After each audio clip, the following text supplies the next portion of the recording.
Hello, I'm Bill Monroe, and welcome to episode 126 of 2-Minute Talk Tips, the podcast that opens with a practical public speaking tip in the first 2 minutes before getting into a deeper discussion about public speaking.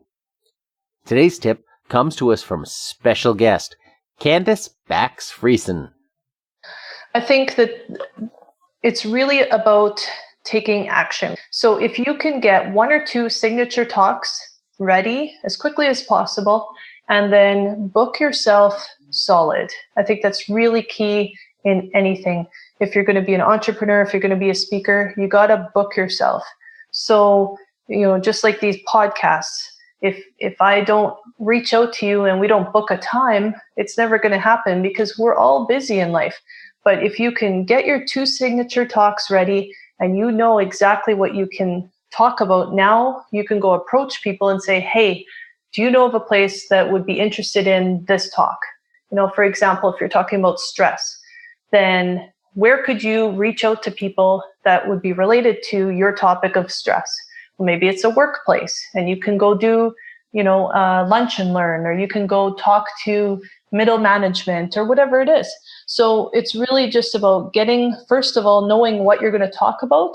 And once you know, then setting those goals and getting those dates into your calendar. There's so many opportunities out there.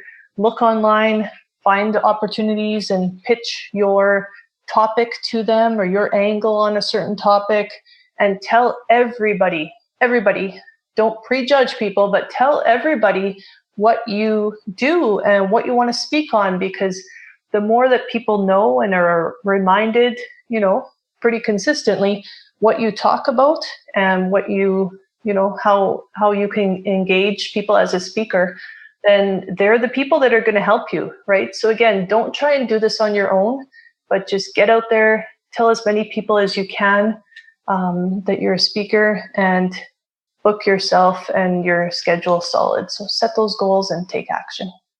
Stick around, and after the break, we'll hear more from Candice.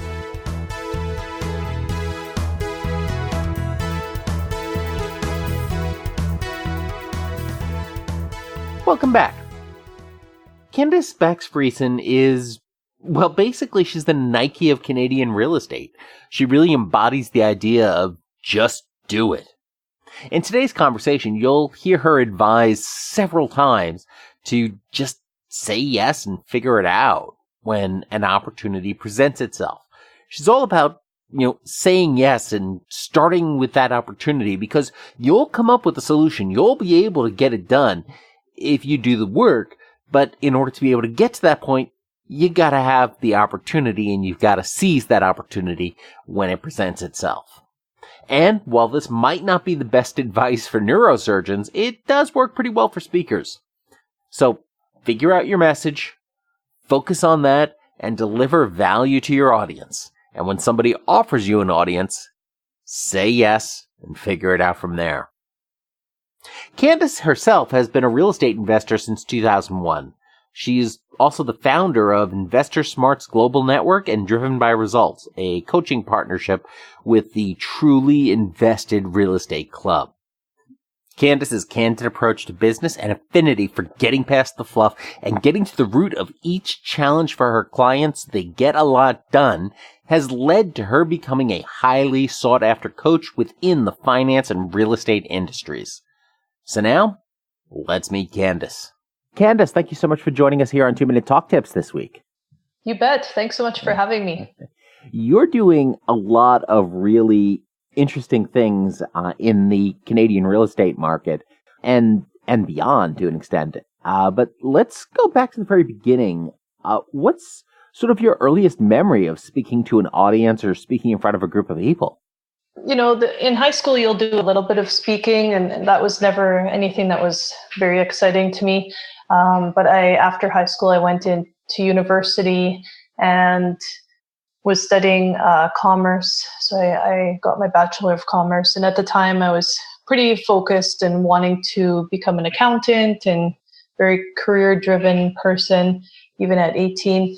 So there ended up being some speaking that you had to do in more advanced courses.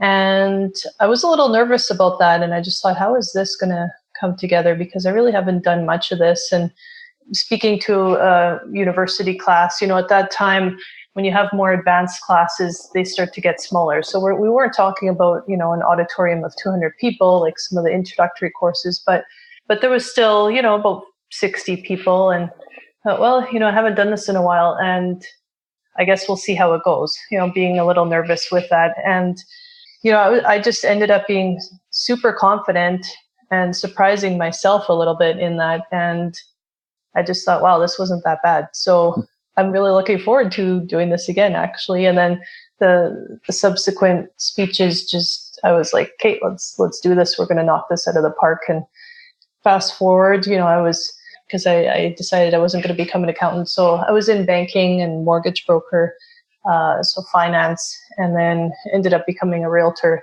And throughout all that, there wasn't a lot of speaking opportunities again, because you're really just focused on getting your career started. You kind of forget, or you're not as confident anymore because you haven't done it for a while. And then, as I got involved with real estate investing and different clubs, going to different events, meeting people across Canada, then that's where I started speaking again. And I thought, I have such a vast knowledge from all the different things I've done. I need to contribute and give back. And so there was a local club, and I had contacted that person and just said, if you ever need a speaker, and just thought, whatever, I'll put together a speech. So say yes first, figure it out after, right? So that's kind of how it ended up progressing into, speaking a lot more regularly. That's awesome. And there's a lot of really interesting stuff in there to unpack. You started off with what's one of the more challenging speaker scenarios, speaking to 60 people that and that know you. A lot of folks get really uncomfortable in that kind of environment. It's one thing with 60 strangers. It's another with 60 people that you're already acquainted with. And the fact that you were able to come through that with confidence and be able to go forward and think, this isn't so bad. That's pretty awesome. And that really sets you up for success down the road. Yeah, I think everybody's got a different comfort level. No different than in sales. I do coaching for real estate agents, and some people love to talk to people they know. Some people love to go after new business and strangers. And so I think it's the same thing with speaking. Sometimes you're more comfortable when you're with people that you know. And sometimes you hope that you don't know anybody, and that just makes it that much easier. Absolutely. And then going forward from there and speaking about the topic you've been living and breathing for years at that point, getting out and doing the talks about real estate and about opportunities there, when it's already something super well. So it becomes a lot easier to provide a credible quality talk to an audience. Yeah, definitely. Yeah, the more that you know the topic, the easier it's going to be for you to, have those stories, because of course, a big part of speaking is to be able to share the stories. And if you could think of some really good TED Talks that you've listened to, or like this, great podcasts, often you're going to remember that story that just really resonated with you or captured your attention. And so the more that you can think about some of those impactful stories and write them down and, file them away, later, if you're going to write a book or have a talking of, engagement, then you've got a little bit of material to go to instead of sort of sitting there and trying to figure out, okay, what am I going to talk about? Yeah, absolutely. You don't even need to know in what context you might tell that story in the future. You just need to capture that story when it's fresh in your mind. And I think one of the cool things we're seeing too with things like Facebook and Twitter and Instagram is that in some ways it's becoming a little bit easier because people are putting their stories down in a place that they can go back to later by posting them to Facebook, by posting them elsewhere. You have this reservoir of content that you didn't even realize you were creating as you created it. Yeah, that's definitely true. And you can get a little bit of feedback at least too, right? If you write something about your day and you get 100 likes and normally you get 20 likes, right? Or you get those comments that are like, wow, I can't believe you did that. Or that's such an amazing story. How did you do that? Or wasn't that scary? Or whatever it is. Then you start getting that feedback where you're like, okay, wait a minute. If the people that are on my Facebook like this this might be a really good topic to cover in future speaking engagements. There's something that resonates more broadly. When you are getting ready to go do a talk now, I mean, what are you typically doing in the 5 minutes before you take the stage? I think it's really about visualization and just imagining that everything is going to go so well. I try as much as possible, if it's going to be a weekend event, to take in speeches or talks prior, or to be able to, connect with people that are in the audience, during breaks and stuff like that. Because if you have that comfort level with a certain person, or if you're looking a little bit at the audience before your speech, there's always a few that are very engaged and they're smiling at the speaker, and you want to find those people and focus in on them, because they're going to give you the energy back as you're speaking that you really need, right? So you don't need the person that's checking their phone and because you feel like, oh, I'm not doing a good job here, and you start second guessing yourself. So you really want to find that friendly face. And so a big part of it is just to say to yourself, the self-talk and the visualization, right? So Candice, you're going to knock this one out of the park. People are going to love your jokes or the humor part that you have built in. They're going to resonate with your story. This is going to be really easy. Your material. And then again, to visualize yourself standing very confident, smiling, finding that friendly face and seeing those people smiling back at you. I've been hearing more of that over the last few weeks, the idea that more and more speakers now are going out and meeting audience members and talking to audience members before the talk for a variety of different reasons. But, like you said, having those friendly faces, having that buy-in from the audience before you even start is always a helpful thing. Or, you can even play on the previous speakers that were ahead of you too, right? Mm-hmm. So if someone told a joke and it was just hilarious, then if you can somehow bring that in a little bit in your introduction, then it just brings up that really great moment again for people. And again, now you've got that connection. So you're a little bit piggybacking, if that's a word, on the previous speaker, so that you make that connection again, right? It's all about connection. So, I mean, you mentioned you're going out and talking at different groups now. So how does speaking support your business and your life today? Yeah, so just to be able to grow that coaching side of the business has been really good. So a lot of people say, well, you're a really successful realtor and sort of the 1% already. So why do the coaching? But really, it's just all about legacy and giving back to people. And if you've done really well in life and you look at people who have done really well, there's always a philanthropic part of them that seems to give back, right? So I think when you've reached that point in life, and I know I've maybe done it a little bit earlier than other people, but when you get to that point in life where you're like, I've really had some great success here and I have so much that I can give back to help people, just change the trajectory of somebody's life just by giving them some insight. Or again, I focus more on finances and investing. And so, if you can create a change where they never would have had that type of financial freedom if it wasn't for you, and they can now go after their dreams and their goals. And, maybe it's changing the next generation. They came from a place that, wasn't financially very well off, but now they're kids, and going forward, you're changing the generations going forward, right? I think that's just an amazing thing, that if you have the opportunity to change a life, whether it's through finances or supporting somebody through just a really tough time, that again, by giving, you get so much back. And so that's why I got really into the coaching. And so the speaking, the podcasts, all of that is just expanding the reach to be able to help more people.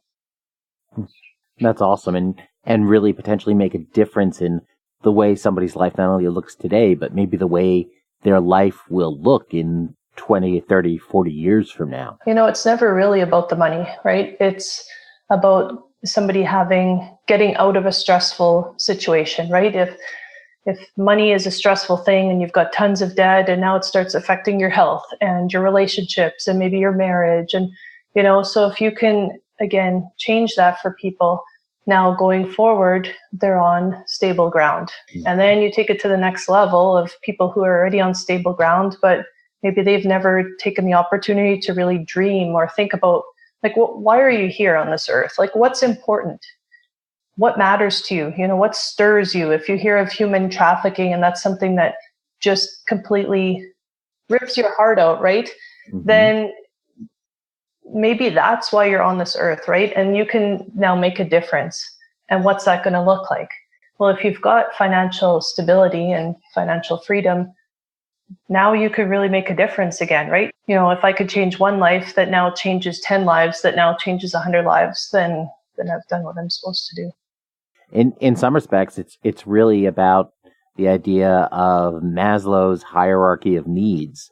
When you start looking at the very base level where we have food, shelter, clothing, the basic needs for survival, and then moving on up as you get to other needs that you have before you can get to those more advanced needs of really pursuing your passion and really helping others and making a difference and being the best you that you can be. You first have to know that you're going to eat tomorrow, and you first have to build all those other levels, that solid foundation to where you can really soar. Yeah, definitely. Yeah.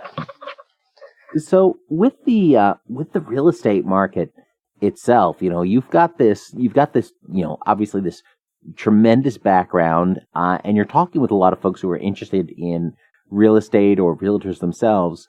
What does a speaker need to know before talking to an audience of realtors in particular? Is there specific things that realtors are generally aware of or not aware of, or a specific mindset that's helpful for a speaker to have in mind before they go to the audience? I think more than anything, you need to really know the market. You need to have some type of basic understanding of what the people are facing in a certain area. Now, real estate is very location specific, right? From rural, so I'm from Winnipeg, which is, if your audience doesn't know, is sort of in the middle of Canada and above Minnesota and North Dakota. So sort of in the middle, what we call the prairies. And even the main city in our province called Winnipeg, that market is different than the rural areas. And our city is, even though it's the main city, it's quite small at about 800,000 people. So that type of city is very different than a large city in Canada or, you know, Seattle, where you're from. So every city and rural area is very different. And it goes down to neighborhoods can be very different, right? You'll have a area that's more affluent, an area that's a little bit rougher. And so you really need to decide when you're formulating your talk, you know, who are you speaking to? Do you know some basics about that city or area? And, you know, so make sure that you're doing some research. Real estate, you know, things like the mortgage industry, and, you know, like it's very different in Canada versus the US. And so if we have speakers that are coming up from the US and they start talking about different things that you guys have, and they're not using, in quotes, Canadian lingo, well, right away you have a disconnect again. Like, you're not one of us. Right. And so I think it's so important. So when I'm going to talk even in a different part of Canada about real estate, I'm doing some research, right? I'm finding out what the needs are right now of the area. How are things changing? What are people concerned about, right? So just, you know, there's so much information out there. We really don't have any excuses not to do basic research. So take the time. And again, the more that you can use that lingo that people expect, it already puts you on a pedestal where people will respect you because they know that you've put in the time. Yeah, absolutely. And a lot of that stuff too, the very basics of a market, that's very easy to find out because the local media is always talking about, it seems like they're always talking about what's happening in real estate because it is such a big part of people's lives. And for the ordinary consumer, it's the single most expensive thing they will ever do. Yeah, people always want to know what's going on with the market. Yeah. If you go to somebody's house, you're like, hey, what, you know, how, are you guys moving or planning to move this year? it's all things that just come up, right, in conversation. How long have you guys lived here? Are you guys doing some renos? Oh yeah, we were working on our yard. And, it's just something that naturally is an easy topic to talk about. So when I was a mortgage broker previous to being a realtor, it's a lot different, right? We don't talk about money. So I don't say, hey, Bill, when's your mortgage coming up for renewal? Like Right. not something that you're ever going to bring up in a conversation, right? Right. So in that way, yeah, real estate has been an easy topic to talk about for sure. Yeah, there aren't nearly as many shows about actuarial tables and mortgage payoffs on HGTV as there are shows about people shopping for their new home in wherever, or trading or staying and all those other fun things.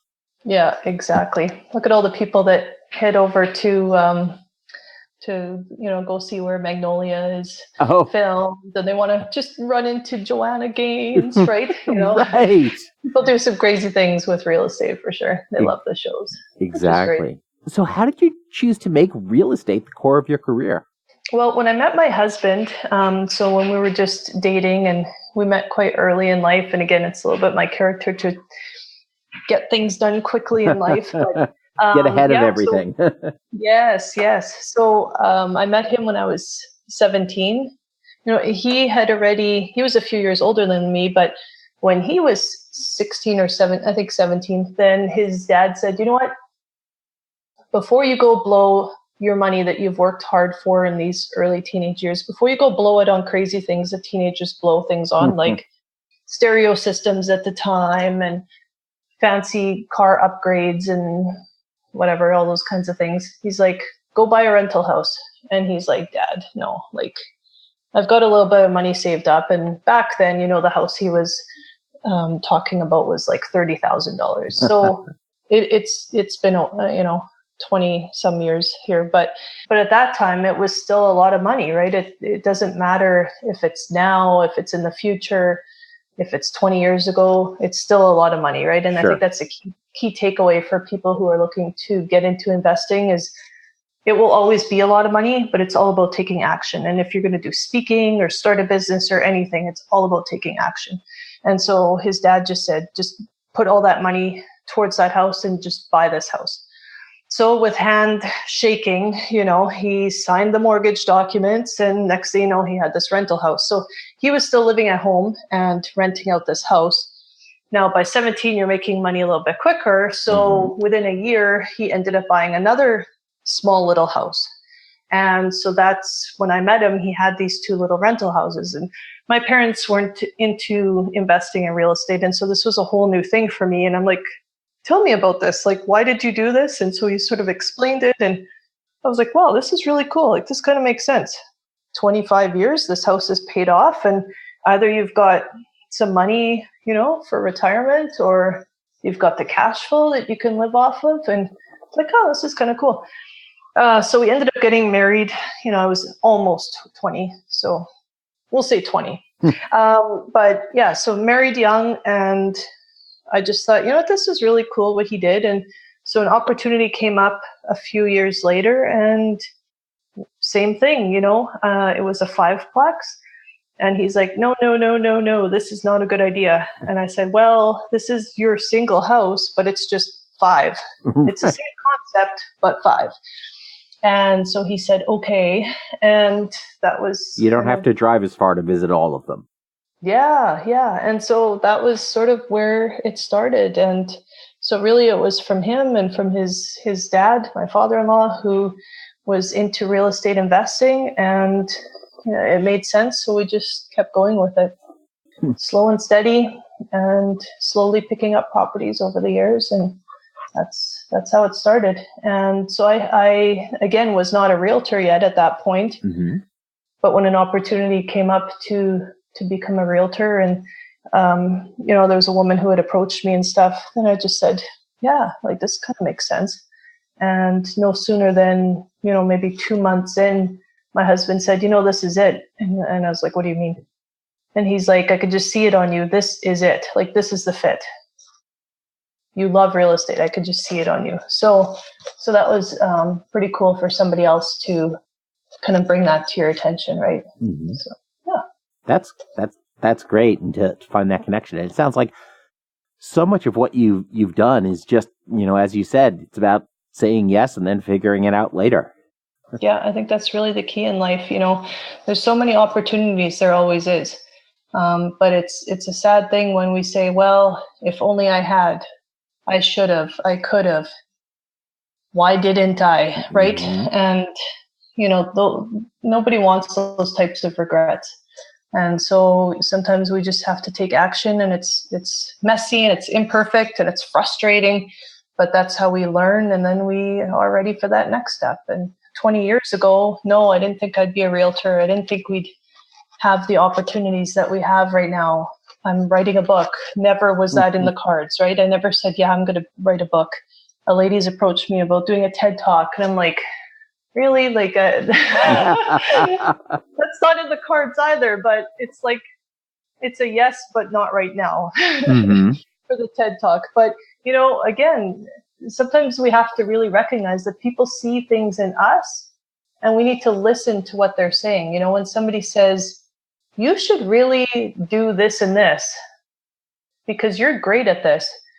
So often we just brush that off, and maybe that's a little bit a Canadian thing too, where we do that more often. We're too polite and gracious and all those things. But really, when somebody sees something in you, write it down. Like, there's so much power in journaling and writing these things down, because years later we can reflect back and say, hey, wait a minute, like, isn't this cool, this connection? Remember that woman said that, and now this is happening, and that guy said that. And so, yeah, it's really cool to see how things can progress over the years if we're really intentional and if we really pay attention to how things come together. If you ask most people, where you are today, is that where you saw yourself ending up 20 years ago?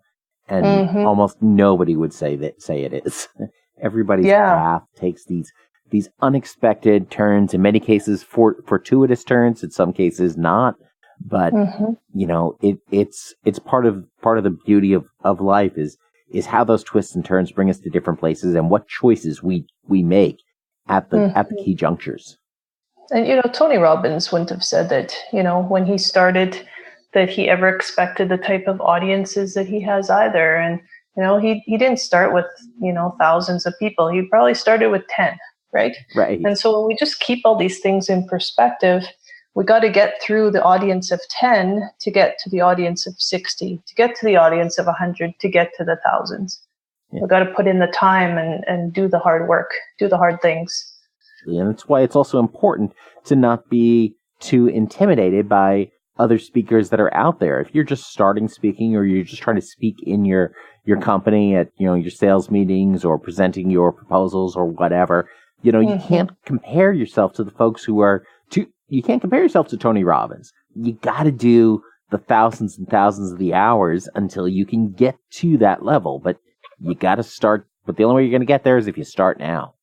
And you don't know where it's going to take you. You might have a couple of areas that you think you'd really like to speak on, and then it totally twists, and then you become an expert on something else. And so, again, if we just try and control everything and feel that this is what we're supposed to do, and we don't just let things happen, then, really you have to let go of the control and just trust that your path is going to take the path that it's supposed to be. So you may think, I'm supposed to be speaking on this, and then somebody approaches you and says, could you please give a speech on this, to my organization? And you might be like, really? Like, where is this going? And then that's actually the path you should be taking, right? And so if you try and keep everything in that box and control everything, then you're not going to grow as quickly. And we just have to remember that nobody's successful, if they're being honest, will say that it came from their efforts, right? It's always, oh, you know what, I had this mentor, and thankfully they were part of my life because this happened. And I had this conversation in a network meeting, and next thing you know, I had a group of 100 people I was speaking to. And, so none of our success is really just our efforts. And the more, again, that we recognize that, and the more that we're just open to receiving different leads and help from different people, the more it comes together. Yeah, very, very true. One of my favorite definitions of luck is that luck is when preparation meets opportunity. Yeah, so true. It's great. Under your business, you've got a couple of different brands, it seems, the Driven by Results and Investor Smarts. So what's the difference between those two initiatives or families of initiatives? Yeah. So when I, as early as probably grade 7, I was picking up personal finance books. I was a little bit of a nerd, I'll admit it. And Hey, I just had this. no shame in that. No. Let that nerd flag fly. Yeah. So I was reading about this stuff. I'm like, you know what? I think I need to know this. Like, this is going to be important to me one day. And so I was reading about personal finance and figuring it all out. And I was like, oh, this is interesting. Yeah, maybe one day I'll start a business. Like my parents own a business, but not really that I knew necessarily, because again, I was kind of geared towards becoming an accountant. But, in the back, you're reading about this stuff and trying to figure out and just thinking, you know what, if I could get this personal finance, if I could get my money stuff in order early in life, that's going to be really important. And so just, really studying and stuff. And as, again, life has progressed and people approach you and say, hey, could you help us with this? Like, we think that you're the person we need to talk to. Again, I'm not always looking for it, right? Nobody's looking for some of these opportunities, but they come to you. And so as I'm seeing what's happening, I'm like, you know what? I really think that I'm supposed to be helping people with their finances. And again, we're doing the real estate investing. It's going well. So that's sort of part of it too. I had a couple where I was sitting down and talking to them about selling their home and had run into some financial issues. And I find out that what they're paying for insurance, disability and life insurance, is like sky high. And I'm just like, oh, you guys, like, you need to get an independent quote. We got to cut that, probably in half, right? And they're just like, oh my goodness, like I had no idea, right? Mm-hmm. So when you have the opportunity, again, just to help people, then you start realizing, okay, well, if I can help one person, how many other people need this same type of help? And so that's really where Investor Smarts came up in that, if you need basic financial help, if you got to, again, get to sort of that stable place in life, or if you're starting to get into, okay, I've got, my basic budgeting, I understand basic budgeting. I've got everything pretty figured out here. Now, what's the next step? Then, let's have a conversation. Let's figure out some of these things. And I think it's just so important to have a coach, no matter what area of your life it is. And in this case, to help people with their finances is where I want to focus and just help people with that. So Driven by Results is very different. That's like sales training for realtors. And so Driven by Results, the name just meaning, we're always driven to see better results in our sales, whether that's more sales or helping people really look at their expenses and bring those down and just run a really solid real estate business. And so Driven by Results is really more for real estate agents, Investor Smarts, more on the consumer personal level. So Investor Smarts helps get people ready to take advantage of and work with an agent who is driven by results. Yeah, exactly. Yeah. Awesome. So you're able to support both sides of the equation, which is fantastic. Mm-hmm. Why did you go ahead and start the Investor Smarts podcast then? Investor Smarts, it's called Investor Smarts Money and Entrepreneurial Spirit. And so a little bit of that is just having a discussion about money, because again, like we've already discussed, money doesn't come up. I don't meet you and say, hey, like, what are you investing in? Let's talk about your finances. Like, nobody goes there, right? It's like this taboo topic. And with entrepreneurs, it can become even more of an issue because you're looking to start a business or you're growing your business. And as any entrepreneur is going to say, I had cash flow issues. I had issues trying to raise capital, right? These things come up. So why don't we talk about them? And so I just really wanted to dive into that more and have those money conversations that people aren't having.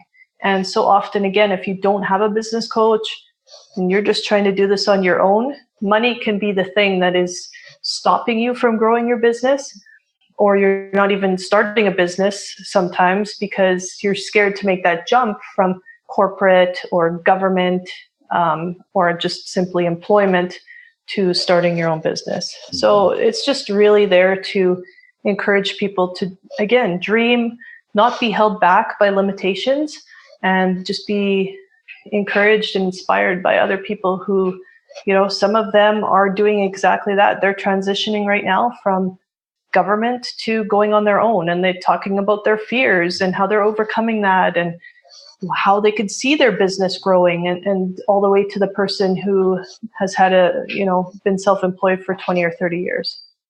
So everyone's at a different stage in their life and their business life, it's just about meeting people where they're at and providing that inspiration. Talking about money is such a taboo thing. When you're out there just trying to make it happen, you don't even know if you're doing well or not compared to everybody else. Since the only news you ever really hear about, the only time you ever really hear about other people's finances is when they're when they're going bankrupt, or when they are just completely knocking it out of the park with, the multi-million-dollar evaluations on startups and things like that. Or you'll see a sales page that will say, I was struggling 5 years ago, just trying to feed my family. Okay, so then, we talk about these things after we've overcome, but not while we're going through it. And that's not really real, right? Like, what were you feeling when you were trying to just put food on the table, but you were so driven that you knew that this business was going to make it? But let's talk about that, the cash flow, right? The really hard times, and how did you get through that? Yeah. So what's been the most surprising thing or the most surprising guest you've had on the podcast? Oh, there's been quite a few that have just, the thing about podcasts really is it's just like having coffee with a friend. You don't necessarily know where any conversation is going to go. And so some of the things that I think have been the most engaging or, again, inspiring for people has just been when people are just raw and honest about often personal things, not even necessarily about the business. An example from one of the more recent episodes we had, this lady was talking about how she, was more than 300 pounds and she had bypass surgery and, so lost about 150 pounds, and now is becoming a confidence, since then has become a confidence coach, because she wasn't ready maybe for the whole, she hadn't changed her mindset really around the losing weight. And so after the surgery, she actually started to gain weight again and was just saying like, whoa. And then that was kind of her wake up moment of, okay, this can't keep happening, right? And so just really working on yourself. And so going through that journey now is helping people just build up their confidence. And again, that plays into so many parts of your life, whether it's personal or business. But I had just asked her, like, did you notice anything different, right? After losing 150 pounds, like that's half of you, right? So how did people treat you different? Or was there anything that people that you knew, right? Now they see you and they don't recognize you, or just things that you really didn't expect. And she said, honestly, the two things that now people were starting to do after I was not as heavy was people would smile at me and people would hold the door open for me. Wow. And I just said, unbelievable, how we don't always even realize what we do as humans. We're never trying to be insensitive, but just how we treat different people. And she just said, yeah, like, and I didn't realize when I was heavier because, you're just going about life, right? But then she had the opportunity to see the difference because she was able to, lose all that weight. And she's like, it was pretty shocking to me. And, she said, that's just me. But what about people who have disabilities? And what about people who are homeless? And, just honestly saying, not even how are you, but change it up, right? Like I told her, I try not to say how are you to people, but how's life? What's going on in your life? What's happening in your world? Because how are you is just like saying hi nowadays, right? Right. But really taking an interest in somebody's life might be the only person that has ever asked in maybe a week, right? But just asking somebody how they are, maybe nobody's cared about them or even asked them that in a whole week. Right. So just things like that, come up, and it's not the podcast. Yes, it's about money, and starting a business and different things, but just having those real conversations has been amazing.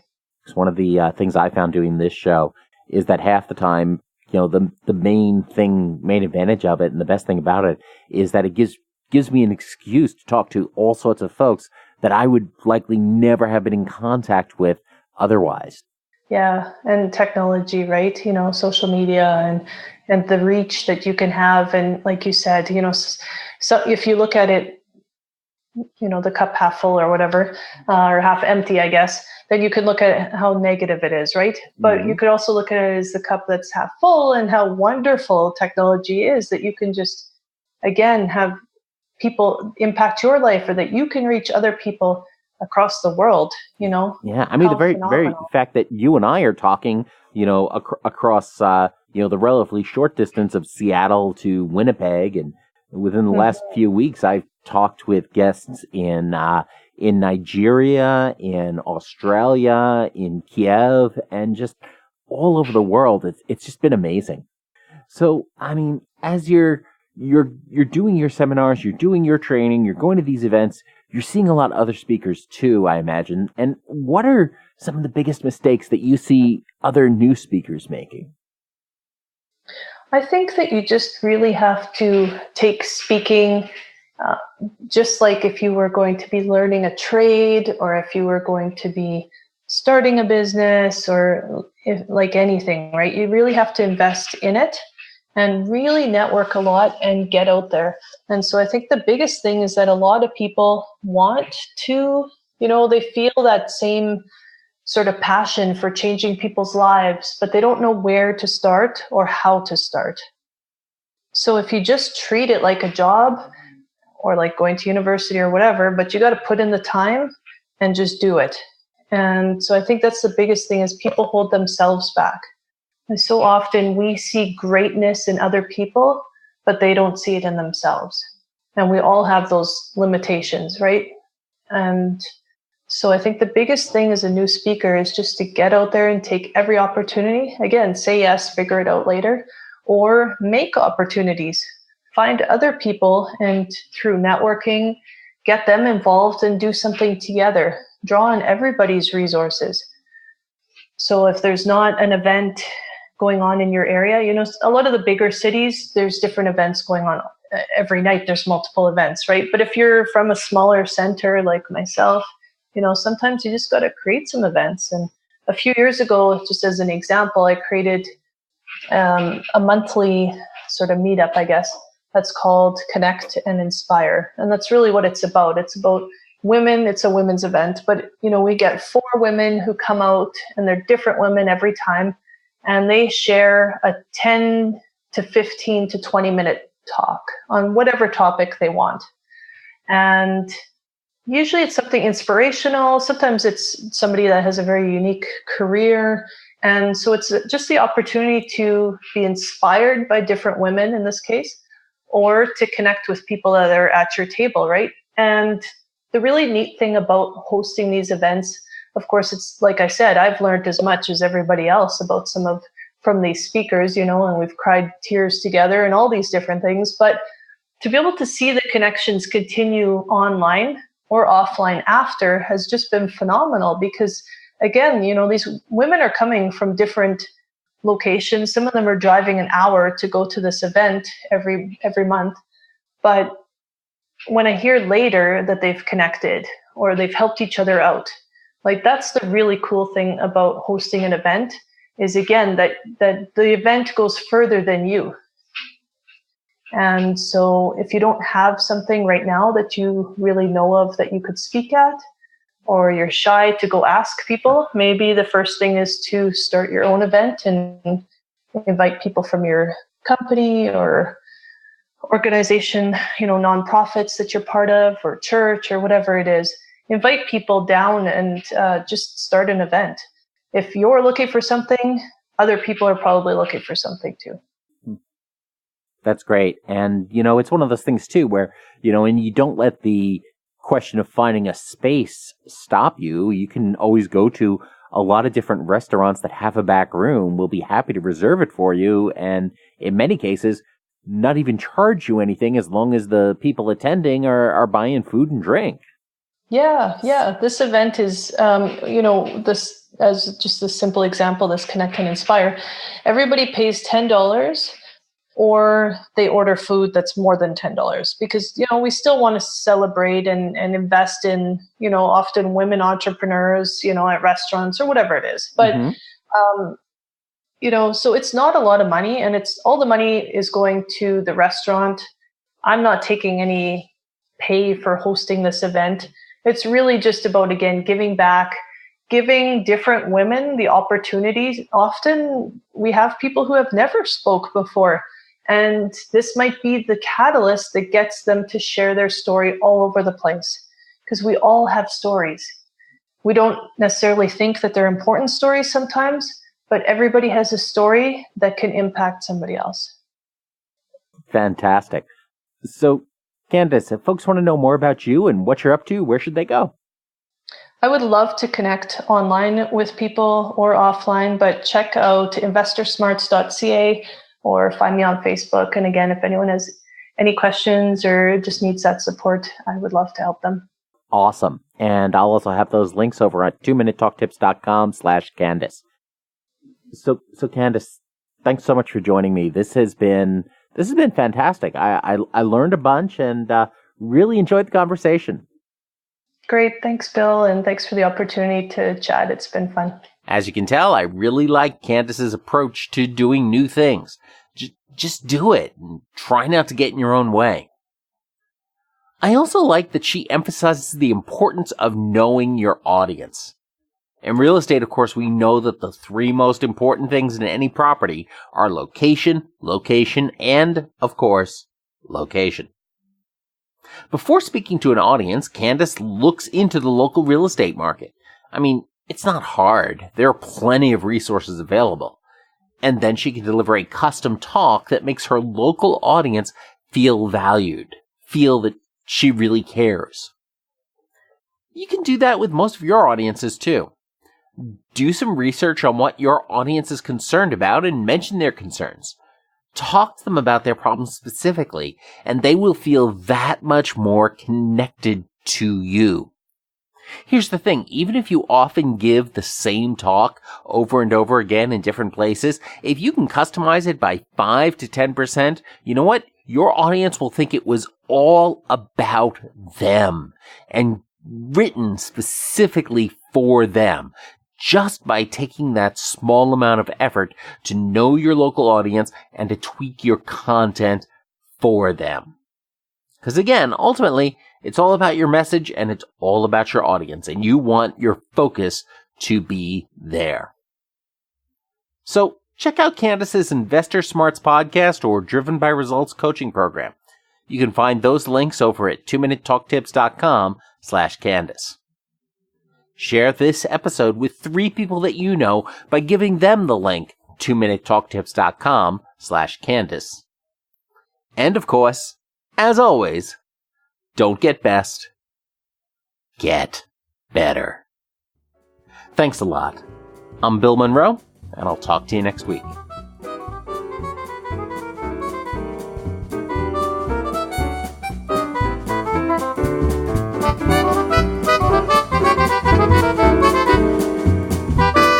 Two-Minute Talk Tips is a proud production of the Currently Speaking Podcast Network.